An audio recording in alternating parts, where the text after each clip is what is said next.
అందరికీ నమస్కారం అండి. వేదిక మీద ఉన్న పెద్దలు, ముందున్న ఆహుతులైన అందరికీ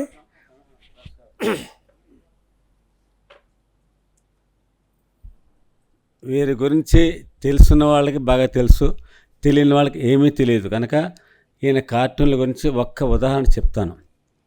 ఒక అత్తగారు మంచం మీద కూర్చుంది.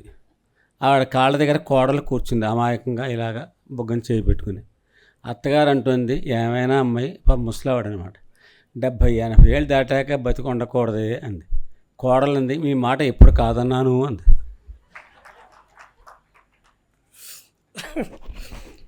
వారికి నచ్చిన కార్టూన్ అది. అందరికీ నమస్కారం అండి. మా కార్టూనిస్ట్ మిత్రులు కూడా వచ్చారు. అందరికీ నమస్కారం. కార్టూనిస్ట్ ఎక్కువ మాట్లాడకూడదు, కార్టూనే మాట్లాడాలి. కార్టూన్లో కూడా వ్యాఖ్యారహిత కార్టూన్లకి ఎక్కువ విలువ ఉంటుంది. ఇక్కడ మరి మాట్లాడక తప్పదు, కొన్ని మాట్లాడాలి. నారద జయంతి సందర్భంగా ఈ అవార్డు ఇవ్వడం నాకు ఎంతో సంతోషంగా ఉంది. నారదుడు మహర్షి, మహానుభావుడు, సంగీతజ్ఞుడు. ఆయన్ని తీసుకొచ్చి ఒక కార్టూన్ క్యారెక్టర్గా చిత్రీకరించారు సినిమా వాళ్ళు. ఆయన చూడగానే నవ్వొచ్చేట్లాగా వేషధారణ, పిలక పెట్టి నెత్తి మీద ఒకవేళ యాంటెనేలాగా ఒడుపు కర్రలా పెట్టి పువ్వు పెట్టి పిచ్చి పిచ్చిగా చేసి ఆ మహానుభావుడిని నవ్వుల పాలు చేయడానికి ప్రయత్నం చేశారు. ఆయన నవ్వుల పాలు కాలేదు. ఇవాళ అక్కడికి వచ్చిన వాళ్ళందరికీ మహానుభావుడి గురించి ఇంకా కొన్ని కొత్త విషయాలు చెప్పారు ఆయన. మనం నవ్వుల పాలయ్యాం, ఆయన నవ్వుల పాలు చేయబోయి. మనం ఏం చేసినా అతి చేస్తాం, ఎవరో ఒకళ్ళు చేస్తుంటారు, దాన్ని ఇంకా మ్యాగ్నిఫై చేసి ఆయన్ని అలాగా ప్రయత్నం చేశారు. అతి, మన వాళ్ళు ఏం చేసినా అతి చేస్తారు. సమాజంలో అతివాద ధోరణులు ఎక్కువ అవుతున్న రోజుల్లో, తర్వాత వ్యక్తుల్లో విపరీత ధోరణులు, ఇవన్నీ మా కార్టూన్లకి ఇంధనం. ఒకప్పుడు అనిపించేది, బాబు గారు, జయదేవ్ గారు, మహానుభావులు అందరూ గొప్ప గొప్ప కార్టూన్లు అన్నీ వేసేశారు, ఇంకా కార్టూన్లకు ఐడియాలే ఉండవేమో అని అనుకుంటే మా గురువుగారు అన్నారు, అబ్బాయి ఏం అక్కర్లేదు, కాలం మారుతూ ఉంటుంది, కార్టూన్లు అవి పుట్టుకొస్తూ ఉంటాయి అన్నారు. నిజమైంది. ఇప్పుడు కార్టూన్ సమాజంలో నాకు మీరు క్షమిస్తే కార్టూన్ క్యారెక్టర్లు చాలామంది కనిపిస్తున్నారు మనుషులు. ఆ విపరీత ధోరణులు. రోడ్డు మీద పెడుతుంటే సిగ్నల్ లైట్ దగ్గర మనం అందరూ నిలబడి వరుసలో వెహికల్స్ అన్నీ నిలబడి ఉంటే పక్క నుంచి దాటుకుని వెహికల్స్లో పెడతారు.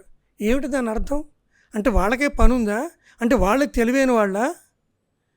ఇంక మిగిలిన వాళ్ళు ఎవరికి పనులు లేవా? వెళ్ళి అడ్డంగా వచ్చేవాళ్ళకి అడ్డంగా నిలబడ్డాం, తేలదది. ఇలాగ కార్టూన్ క్యారెక్టర్ రోడ్డు మధ్యలో నడిచేవాళ్ళు, ఇంటికి వచ్చి గేటు వేయకుండా వెళ్ళిపోయేవాళ్ళు, ఇలాగ రకరకాల ధోరణులు. ఇవన్నీ చాలా చిన్న విషయాలు చెప్తున్నాను నేను. మనుషుల్లో విపరీత ధోరణులు, విలువలు లేవు. ఒకప్పుడు విలువలు ఒక పెద్దలు ఎవరైనా చెప్పడం, భయం, భక్తి అవి ఉండేవి. ఇప్పుడు అవి లేవు. ఎవరు అడ్డంగా మాట్లాడి రౌడీయిజంగా చేస్తే సినిమాలు కూడా అలాగే చూపిస్తున్నారు. వాళ్ళకి ప్రాధాన్యత, వాళ్ళలా ఉండాలని పిల్లలు అనుకోవడం, ఇలాగా ఇవన్నీ వస్తున్నాయి. ఇవన్నీ కూడా మా కార్టూన్లకి ఇంధనం. ఇది నో పార్కింగ్ దగ్గర ఉంటుంది, మన వెహికల్స్ అన్నీ నో పార్కింగ్ దగ్గరే ఉంటాయి. సరే, ఇప్పుడు కార్టూన్లు కూడా సమాజానికి ఉపయోగిస్తాయి, ఎంతో సమాజానికి ఉపయోగపడతాయి అని చెప్పి అందరూ గుర్తించారు. అందువల్ల మాకు కూడా ఇవాళ కార్టూన్కి అవార్డు ఇస్తున్నారంటే అదే కారణం. కార్టూన్లు, ప్రతి కార్టూను నవ్వించడమే కాదు, కొన్ని సూచన చేస్తాయి, కొన్ని చివాట్లు పెడతాయి, కొన్ని దెబ్బలు కూడా కొడతాయి. నేను స్టేట్ గవర్నమెంట్లో పనిచేశానండి, సెక్రటేరియట్లోను, అసెంబ్లీలోను. గవర్నమెంట్లో పనిచేసినందుకు వల్ల నేను ప్రభుత్వాన్ని విమర్శించకూడదు, అందువల్ల నేను కార్టూన్లు ప్రభుత్వాన్ని విమర్శిస్తూ వేయలేదు. రిటైర్ అయిన తర్వాత కొద్దిగా చేయి చేసుకున్నా. కడుపు మండుతుంటే వేయకుండా ఎలా ఉంటాం? కడుపు మండుతుంటే తెలుగు భాషకి ప్రభుత్వాలు చేస్తున్న అన్యాయాల మీద ధ్వజమెత్తుతూ 25 ఏళ్ళ నుంచి కార్టూన్లు వేస్తున్నాం. తెలుగు భాషకు అన్యాయం జరుగుతోంది అని ప్రజలలోనూ ఉంది. ఫస్ట్ ఆఫ్ ఆల్ ప్రజల్ని కోరేది ఏంటంటే తెలుగు భాష మీద ప్రేమ పెంచుకోండి. ప్రేమ పెంచుకోకపోతే ఫస్ట్ ఆఫ్ ఆల్ నష్టపోయేది మనమే నష్టపోతాం. న్యూస్ పేపర్లు చదివేవాళ్ళు ఉండరు, తెలుగు న్యూస్ పేపర్ చదివేవాళ్ళు ఉండరు భవిష్యత్తులో. ఇప్పటికే తగ్గిపోయింది సర్క్యులేషను. మీడియా మిత్రులందరినీ రిక్వెస్ట్ చేస్తున్నా, దీన్ని హైలైట్ చేయండి. ప్రభుత్వ కార్యకలాపాలు శిలాఫలకాలు పెడతారు, ఇంగ్లీష్లో ఉంటాయి. రూరల్ ఏరియాస్లో శిలాఫలకాలు ఇంగ్లీష్లో పెడితే ఎవరికి అర్థమవుతుంది?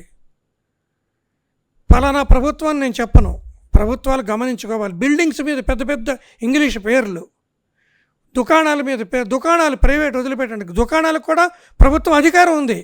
వాళ్ళ లైసెన్స్ ఇవ్వడానికి తెలుగులో బోర్డులు పెట్టాలి అని గవర్నమెంట్ రూల్ ఉంది. తెలుగులో బోర్డు పెడితేనే వాళ్ళకి లైసెన్స్ రెన్యూవల్ చేస్తారు. తెలుగులో ఉండాలి. ఒక కామన్ మ్యాన్ ఎరువులు కొనుక్కోవడానికి రైతు వస్తాడు, వాడికి ఎరువుల దుకాణం ఏదో తెలియాలిగా. తెలుగులో బోర్డు ఉండదు, ఇంగ్లీష్. బిల్డింగుల మీద ఇంగ్లీషు. తమిళనాడులో పెద్ద పెద్ద బోర్డులన్నీ కూడా తమిళ్లో ఉంటాయి. అది ఏమిటో అర్థం కాదు, అది కోర్టో లేకపోతే క్రికెట్ గ్రౌండో ఏదో తెలియదు. మనకు అలా లేదు, మనకి ఇంగ్లీషే ముందు, ఫస్ట్ ఇంగ్లీషు తర్వాత తెలుగు. ఏం దౌర్భాగ్యం పట్టింది? ఇంగ్లీషు నేర్చుకోవద్దంటల్లా, ఇంగ్లీష్ కూడా నేర్చుకోవాలి.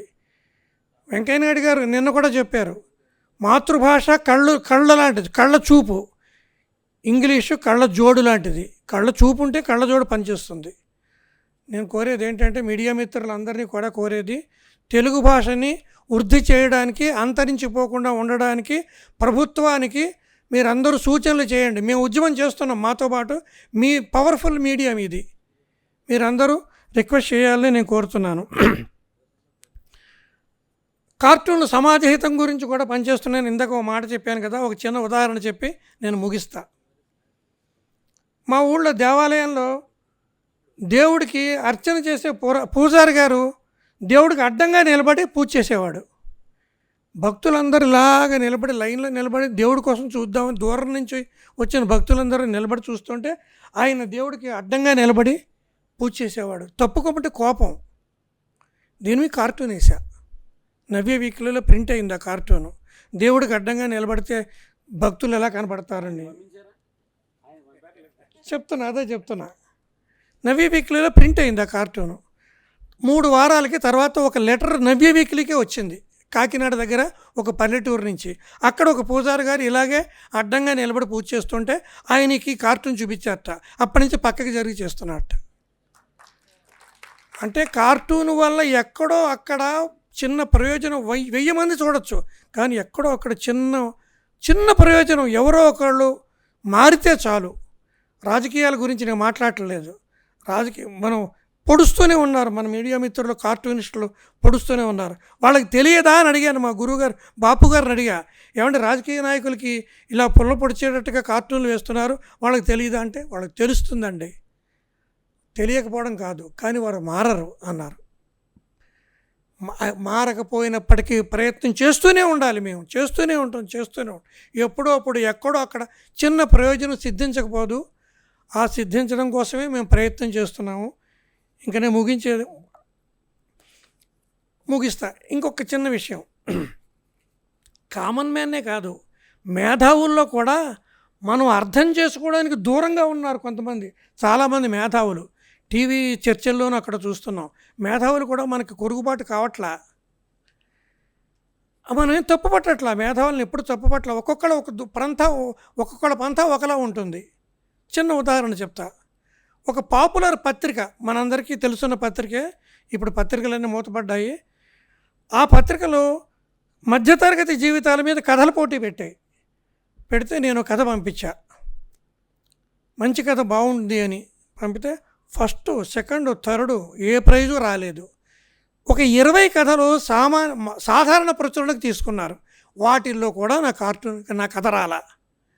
మంచి కథ మిస్ అయింది అని ఫీల్ అయ్యాను నేను. సరే, ఆ కథను అలాగే ఉంచి తర్వాత ఎక్కడో ఇంకో పత్రిక, మంచి పత్రిక, అది కూడా వాళ్ళు కథల పోటీ పెట్టినప్పుడు యథాతథంగా ఈ కథను పంపించా. అక్కడ ఫస్ట్ ప్రైజ్ వచ్చింది. నిజంగా జరిగింది ఇది. ఏమిటి మనం అక్కడ కూడా వాళ్ళు తెలివైన వాళ్ళే, వాళ్ళు జడ్జి చేశారు, వీళ్ళు జడ్జి చేశారు. మనకు కొరకుబాటు కాదు. మన మేధావుల్లో కూడా కొంచెం మార్పు ఉంటుంది.